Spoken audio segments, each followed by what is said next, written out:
Hello and welcome to On Preachy, a podcast of homilies and reflections from St. John Chrysostom Parish. Today, Father Ed Hallinan reflects on Mark chapter 8, verses 27 to 35, the Gospel reading for Sunday, September 15th, 2024. Again, welcome everyone. It's good to see all of you. It's great to see a number of you that have returned from the shore and are back up in Wallingford for Sunday. So it's just so great to see everybody. Recently, I had a person come into the confessional, and it was where I don't see the face. We got the face-to-face on one side, and then there's the slide on the other side, so there's an anonymity.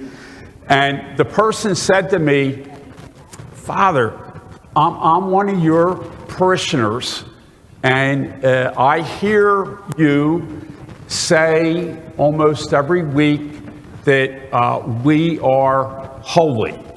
And he said, that's been a little challenging for me to look at myself as being holy. And he said, there are some days when I feel like I am holy, when I feel like everything is going good, I'm in good relationship, like with God. And then he goes, there are days when I'm like the complete opposite of that. I'm not feeling good. Maybe something has happened in the family or at work. A conversation that I had with someone that didn't go well, and I don't feel holy. And he said, does that mean that I'm not holy? And I thought, boy, that was a great question. So I said to him, do you mind if I use this at a homily? And the person said, please use it at a homily. And as I was thinking about what he said, I began to look at my own life, and I thought, I'm like that guy. I have times when things seem to be going well with the Lord and with parish and family and friends. And then I have days when it sort of is the opposite. And maybe I'm not feeling too good about myself for the way that I responded to a person in a certain situation. And so I think that's a really valid question for all of us to ask. And I think our gospel today gives us insight on how does God deal with us when things are going really well, and how does God deal with us when maybe we're not too proud of ourselves. And I believe the person that Jesus wants us to look at is Peter. Peter, we know, is called by the Lord away from his fishing business. And the Lord says to Peter, I want you to be a fisher of human beings. And so Peter radically leaves his way of getting money to support his family. He leaves that, what was most comfortable to him, what he really knew well. He leaves that to follow Jesus. And as Peter follows Jesus, we know that Peter often says or does the wrong thing. Peter often says or does the wrong thing. In today's gospel, Jesus has his disciples, and it's like the halfway point in Mark's gospel, chapter 8, verse 27. And Jesus says to them, you're with the folks in the various towns that we're at. Who do people say that I am? And we hear them say, John the Baptist, Elijah, a great prophet. And then Jesus says to those that are with him all the time, who do you say that I am? The other disciples are probably afraid to say the wrong answer. So there's this quiet. And then all of a sudden, Peter says, you're the Christ. You're the Messiah. You're the long-awaited one. And Jesus looks at him and he says, Peter, no human has revealed this to you, but God, my Father, has revealed this to you. And so Peter was probably like, like I said the right thing. And then a minute later, he says the opposite. He says the wrong thing.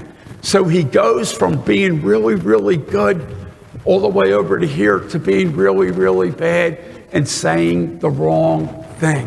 When Jesus says to them, guys, as we grow closer to Jerusalem, the Son of Man is going to have to endure suffering and rejection and maybe even losing his life. But this is the will of my Father. And when they hear that, they don't want to be involved with someone that's going to be arrested.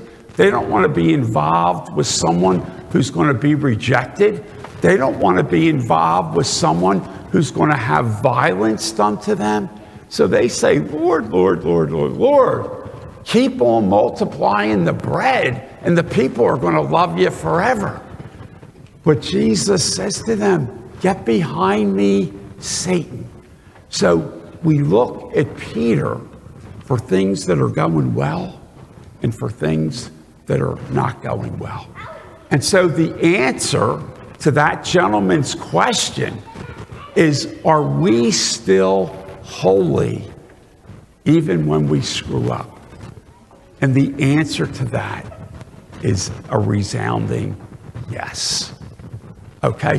When Peter messes up, the Lord doesn't say to him, you're done, forget it, go back to fishing, I'll catch you in another life.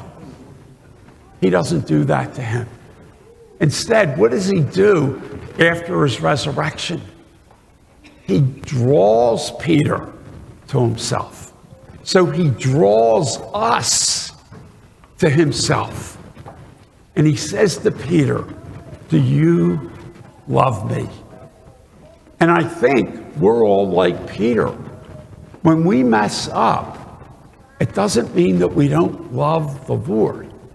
It means that we just messed up.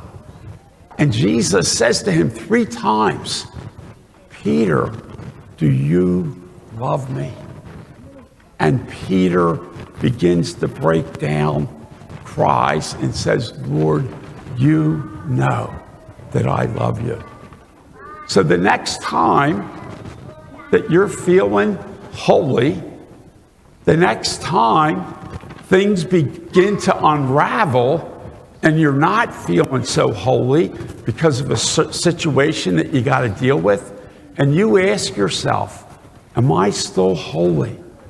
Yes, because Jesus is going to go after you like he went after Peter and says, come to the breakfast that I have prepared for you.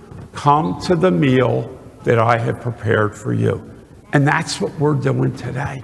We're coming to the meal at the altar, the Eucharist, to be nourished, to be welcomed again, to be embraced again by a God who never, never gives up on us. Never.